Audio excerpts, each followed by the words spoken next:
But میں آتا ہوں اس پہ امپورٹنٹ پوائنٹ ہے فاروق خان پتافی، حماد حسن اور مریم. صحیح نہیں آ رہی سر یہ تو آپ بالکل ایسی کر رہے ہیں جیسے میری بیوی کہتی ہے.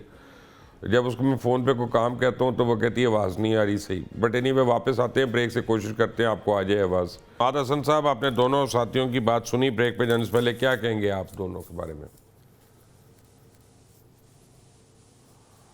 مبشر، بات ختم کرتے ہوئے آپ نے کہا کہ میری آواز بھی اکثر جو میری بہن کا ذکر آپ نے کیا، میں تو رو کے کر رہا ہوں ان اپنی کو بیگم نہیں جاتی. میں تو مجبور ہوں وہاں پہ. تو اگر اس طرح بات واضح نہ ہو تو پھر میری بہن بھی اس طرح بات نہیں سن پائے گی. میں یہ نہیں کہہ رہا ہوں وہ سنتی نہیں ہے، حرمت سے ان کو کم، وہ سنتی نہیں بھائی. آپ تو پھر سن رہے ہیں، آپ کی مہربانی ہے. ٹھیک ہے، میں ان کے سائڈ پہ ہوں. اس طرح غیر میں واضح خود بات ان ہو کی تو سائڈ پہ کیا ہوں. کہاں سنے گی. میں خود ان کی سائڈ پہ ہوں. دیکھیں بات میں یہ بات کر رہا ہوں کہ صرف ہرمز نہیں ہے. یعنی آپ دیکھیں 1979 میں ایران میں ریولوشن آیا تھا اور اس دن سے لے کر آج تک 2026 تک ایران آئسولیشن میں ہے. لیکن ایران ریزروائرز کے حوالے سے اتنا رچ ملک ہے کہ وہ دنیا کے انتہائی ریچسٹ کنٹریز میں سے ایک ہے. وہ تیل سے بھرا ہوا ہے، گیس سے بھرا ہوا ہے. صرف Pakistan Iran gas pipe line کا منصوبہ کتنا بڑا ہے. لیکن ظاہر ہے کہ جب وہ اسے مارکیٹ میں نہیں لائے گا تو پھر اس کا تو کوئی فائدہ نہیں ہوگا. اگر ایران پر سے یو این کی پابندیاں ہٹا دی جائے اور وہ عالمی مارکیٹ میں آ جائے تو کیا یہ معمولی کمپنسیشن ہے؟ ایک طرح سے ہم اس کو کمپنسیشن کہہ لیں نا، کہ جو ان پہ پابندی آئے انہیں آئسولیشن میں دھکیل دیا گیا ہے. اگر وہ ختم ہو جائے اور ان کو اس طرح کی سہولت دی جائے کہ آپ عالمی مارکیٹ میں آ سکتے ہیں تو اس طرح کے تو وہ 100 کمپنسیشن اس سے کر سکتا ہے. میں یہ بات ذرا وسیع تناظر میں کر رہا تھا لیکن آپ نے بریک لے لیا.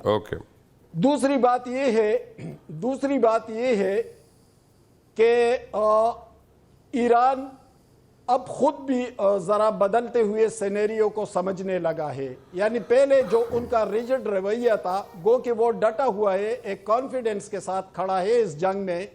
لیکن آپ دیکھیں کہ جنگ تو ابھی بھی رکی ہوئی ہے. یعنی جنگ کی خلاف ورزی نہیں ہوئی. دونوں ممالک کا رویہ بھی قدر محتاط ہے. یہاں سے دونوں ڈیلیگیشنز جو گئے ہیں ان کا رویہ قدر محتاط ہے اور دونوں ممالک کا بھی. تو میں یہی کہہ رہا ہوں کہ آہستگی کے ساتھ ایک غیر محسوس طریقے سے معاملات آگے بھی بڑھ رہے ہیں. لیکن یہاں تو المیہ یہ ہے کہ بس یہاں تو جمعہ 8 دن ہوتے ہیں اور وہ آ کر ایسے تجزیے کرنے لگتے ہیں اور پھر وہ بھی ڈپلومیٹک معاملات کے جو بہت حساس ہوتے ہیں، جس کی اپنی نزاکتیں ہوتی ہے. وہ یہ سمجھ رہے تھے کہ بس بھئی یہ لوگ تو سرینا ہوٹل میں بیٹھے اور یہاں سے نکلیں گے تو بس سارا مسئلہ حل ہو جائے گا. سارا مسئلہ اس طرح حل نہیں ہوتا. 47 ایئرز کا ڈسٹنس ہے، اتنا بڑا کمیونیکیشن گیپ ہے دونوں ممالک کے درمیان. وہ تو بات ہو چکی ہے پہلے ویری کوئکلی. یہ تو ہم پہلے ڈسکس کر چکے ہیں، ریپیٹ ہو رہا ہے. بٹ مریم اپنا ویری کوئکلی، اور ٹائم کیونکہ تھوڑا رہ گیا تو میں نے آپ کے اور فاروق صاحب کے یہ ریپیٹ نہیں ہوا. جو بات میں نے کی وہ مبشر صاحب وہ ریپیٹ نہیں ہوا. وہ میں نے سر جی میں خود کر چکا ہوں یہ بات. یہ تو میں خود اپنے انٹرو میں کر چکا ہوں. تو آپ نے اپنے شو میں کی ہوگی نا، میں نے تو نہیں کیے. میرا مطلب ہے کہ اس پروگرام میں وہ بات ہو چکی ہے سر. میری معذرت کے ساتھ اس پروگرام میں ہو چکی ہے. تو ہم لیمیٹڈ ٹائم پہ ہوتے ہیں نا سر حماد صاحب، ہمارے آپشنز کم ہوتے ہیں. Maryam very quickly, what is the future? I think that the future, if we have considerable faith in this negotiation process, میرا خیال ہے کہ دونوں پارٹیز جو ہیں اس وقت اپنے لیے بیسٹ آپشنز تلاش کر رہی ہیں جس میں جو ہے وہ فردر فٹیگ اور فردر نقصان سے بچیں. اور میرا خیال ہے کہ دس از دا بگننگ. اور I would rather think that they would not go back to the kinetic and military options.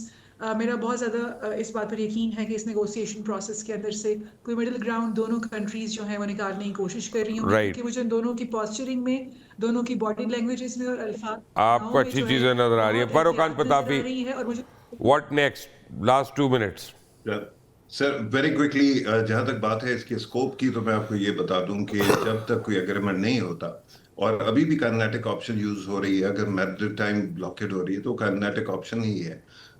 لیکن جب تک یہ ہے تو ایسکیلیشن کی کوئی لمٹ نہیں ہے. دیر از آلویز اے چانس کہ یہ یاد رکھے جتنی بڑی بڑی پارٹیاں اس کے اندر پھنسی ہوئی ہیں, it can take the shape of world war. اللہ کرے ایسا نہ ہو, اللہ کرے اسلام آباد پر پروسیس کامیاب ہو. ایک آپ کی اجازت سے پچھلا کمنٹ میرا ادھورا رہ گیا تو اس میں تھوڑا سا ایڈ کر دوں. یہ جو ہمارے کلچر ہے نا سر, جو ٹرائبل کلچر ہے جو اسلامیات کے ساتھ مکس ہو گیا, تو ہم ہر چیز کو جسٹیفائی کرنا شروع کر دیتے ہیں. اس کے اندر جو آپ نے کہا نا اپنا ہرمز میں دوسرے ملکوں سے کیوں ٹیکس لیا جائے گا, وہی والی بات آپ دیکھیں کہ ہمارے شہزادے بیٹھ کے اس بات کو جسٹیفائی کرتے تھے کہ عرب کنٹریز کے اوپر جو حملہ ہو رہا ہے وہ جسٹیفائڈ ہے. حالانکہ اچھا میرے لاکھ ڈس ایگریمنٹ ہو یو اے سے, لیکن بیسس پہ حملہ کرو نا, یہ شہری آبادی پہ کیوں کرنا شروع کر دیا؟ ہم وہ شہزادے ہیں جو جذباتیت میں یہ بھول گئے جب وارن ٹیرر شروع ہوئی کہ خودکشی جب اسلام میں حرام ہے تو خودکش حملہ حلال ہو نہیں سکتا. ہمیں 14 سال لگے سر. چلیں ایسا کرتے ہیں, ٹائم کی ایسی کی تیسی آگے اشتہار آتے ہیں, دفع کریں ان کو. آپ مجھے بتائیں کسی اور پروگرام میں بھی کوئی بات رہ گئی تھی آپ کی, وہ بھی کر دیں ابھی آپ آ کے. نہیں سر, میں یہاں آپ کی پہلے بات نہیں وہ بھی کر لیتے ہیں اپنا, کوئی نہیں, ہم بڑا ٹائم ہے. چلا جائے ہمارا ڈائریکٹر سیلز کوما میں چلا جائے, کوئی بات نہیں, آپ اپنی بات جاری رکھیں. بٹ فروخ خان پتافی آپ کا, مریم فاطمہ, حماد حسن آپ کا بہت بہت شکریہ. میں آپ کو ایک بات بتاؤں کہ جو یہ راگ الاپ رہے ہیں کہ اسلام آباد ایکارڈ جو ہے سکسیسفل نہیں ہوا, ڈپلومیٹک ٹرمز میں آئی تھنک یہ بہت بڑی سکسیس ہے, اور اللہ نے پاکستان کو عزت دی ہے. ہماری دعا ہے اللہ تعالیٰ لڑنے والوں کو بھی صبر دے اور وہ لڑائی ختم کریں اور امن کی طرف آئیں, اور انشاءاللہ آپ کو یہی ٹاکس آگے جاتی ہوئی نظر آئیں گی.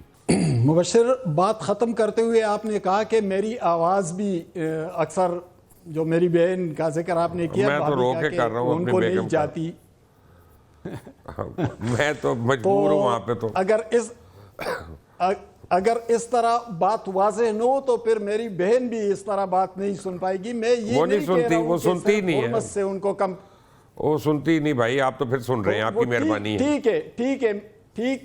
ٹھیک ہے, میں ان کے سائیڈ پہ ہوں. اس طرح غیر میں واضح خود بات ان ہو کی تو سائیڈ پہ کیا ہوں, کہاں سنے گی. میں خود ان کی سائیڈ پہ ہوں. دیکھیں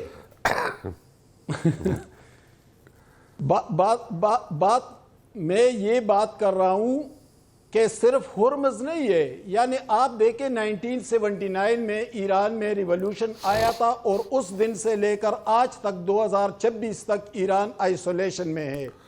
لیکن ایران ریزروائرز کے حوالے سے اتنا رچ ملک ہے کہ وہ دنیا کے انتہائی ریچسٹ کنٹریز میں سے ایک ہے. وہ تیل سے بھرا ہوا ہے, گیس سے بھرا ہوا ہے.